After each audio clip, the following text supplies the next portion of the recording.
সুপ্রিয় দর্শক, royal agro চ্যানেলের পক্ষ থেকে আমি আপনাকে জানাচ্ছি আন্তরিক শুভেচ্ছা ও অভিনন্দন। আশা করি আপনি ভালো আছেন। আজকের ভিডিওর মাধ্যমে আমরা জানতে পারব আমের মুকুল কিভাবে পরিচর্যা করবেন, তার পাশাপাশি কী ধরনের কীটনাশক ব্যবহার করবেন সেই বিষয়ে একটু প্রাথমিক ধারণা নেই।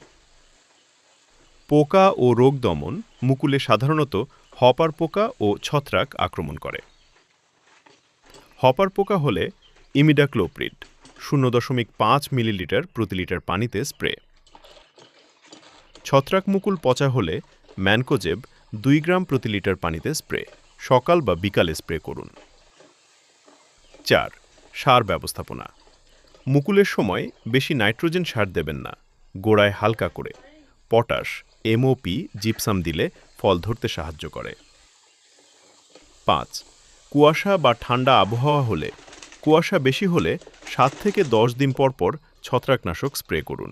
বৃষ্টি হলে আবার স্প্রে করতে হতে পারে। এই রকম কৃষিমূলক নানান ধরনের তথ্য পেতে চ্যানেলটিকে ফলো করে পাশে থাকুন।